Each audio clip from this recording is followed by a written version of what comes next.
We all have fears that sometimes debilitate our everyday lives. It could be the common fears of spiders or heights, or the less conventional dread of things like crowds or criticism. Hypnotherapy can help people get over some of these phobias. Let's learn more about this form of treatment and its benefits with Arno Stadler, who is an instructor from the South African Institute of Hypnotism. A very good morning to you, Arno, and thank you so much for joining us. So let's just start with the question of, is hypnotism real? Yes, that's the short answer.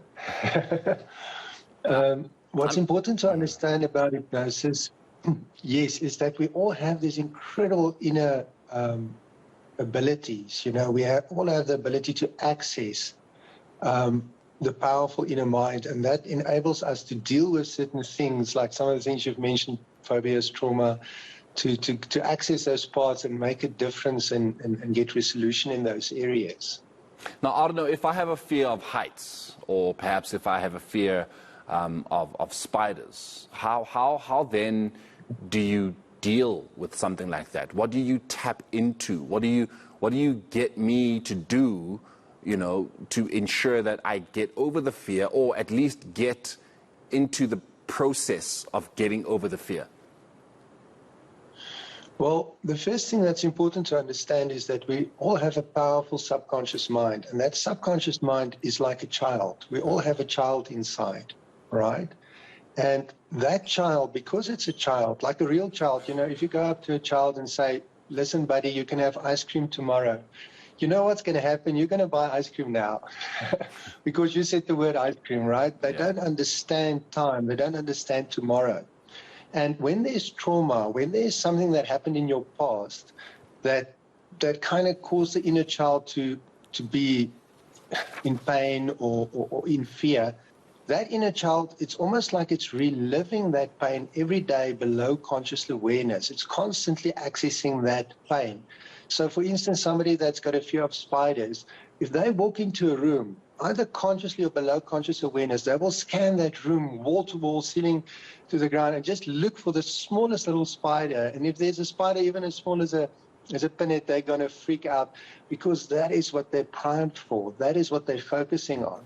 So part of us with hypnosis is to access that inner child, that powerful subconscious mind, and start shifting that focus away, to not be so sensitized. In other words, to not really be reliving that fear in the background constantly, that primes them and primes their attention for those kind of things, you know, those triggers.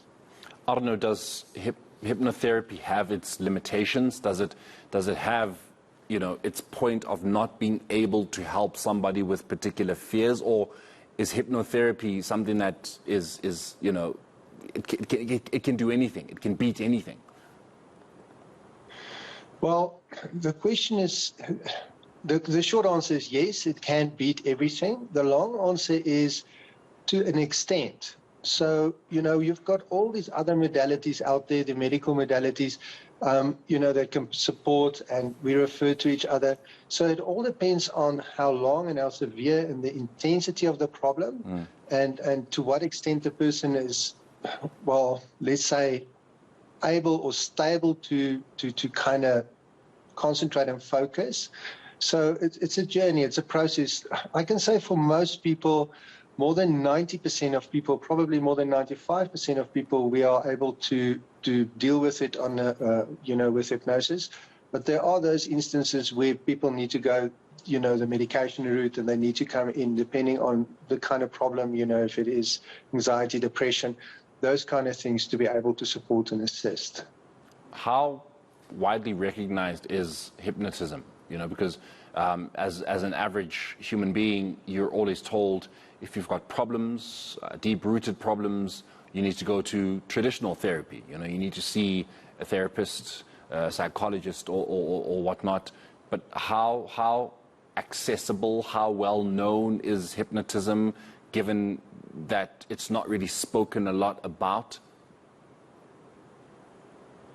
Yes, there's been a huge awakening. I can say, you know, from the Institute side, what we've noticed over the last decade has been a tremendous increase, an awakening in awareness, and it being used You know, it's being used all over the world. There's certain hospitals, hospital in Liège that has done thousands of operations using only hypnosis, hypnoanesthesia. Some of your, celebrities have started using hypnosis for birthing, hypnobirthing.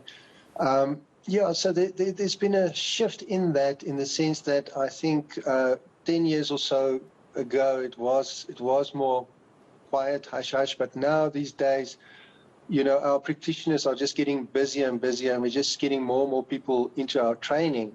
So there seems to be a shift in awareness, and I also notice there's more and more books being written about the topic. Could the same be said about South Africa? I mean, there is a South African Institute of Hypnotism, but could the same be said about people taking on the practice of hypnotherapy and understanding hypnotherapy and not feeling like hypnotherapy is something that is just, you know, folklore on television or whatnot? Are people in this country particularly, you know, who themselves are yet to take on traditional therapy, you know, as well as they should? Are they at least somewhat open to taking hypnotherapy? Yes, absolutely. Like I've said, I've practiced in South Africa, and it is very busy. And our practitioners are just getting busier and busier. You see, it is true. So many people feel, and I think it's also the way we are kind of taught from small, you know, that you have to deal with your own problems. You know, if there's something bothering you, get over it, get on with your life, you know. And this is nonsense. You know, if there's something wrong with your body, if your leg is hurting or your arm or whatever, you will go and seek attention. You will ask for help. You know, you go to a doctor, or, you know, and why should the mind be any different? Why is mental suffering, why are you supposed to be sitting with it on your own in your anguish and just try and sort it out by yourself? Well, these are incredibly powerful tools that can actually just help you transform your life and be free from that, you know. And what a lot of people realize now is that the mental anguish, the emotional pain, can be a lot more intense than physical pain, you know. Yes. Now, Arno, thank you very much for joining us here on the South African Morning. I mean, I really do hope that people who are listening, you know, people who do have quite a lot that they're going through, because we are also coming out of a period of COVID-19, or at least are still in that period, but coming out of the most intense part of the COVID-19 pandemic, that they do open themselves up to something like hypnotherapy, you know, and give themselves a wide range of options to deal with the issues that we've been faced with as a human race. But we really do appreciate it, and we really do appreciate just how much you've unpacked what it is hypnotherapy is about, and perhaps if there were any stigmas or stereotypes around it. So we really do appreciate it, and thank you very much for joining us here on the South African Morning. That is Arno Stadler, who is from the South African Institute of Hypnotism, speaking, of course, to us about hypnotherapy for treating phobias. And because we are a people that have had to deal with traumas of the pandemic, it also deals with those traumas. Now,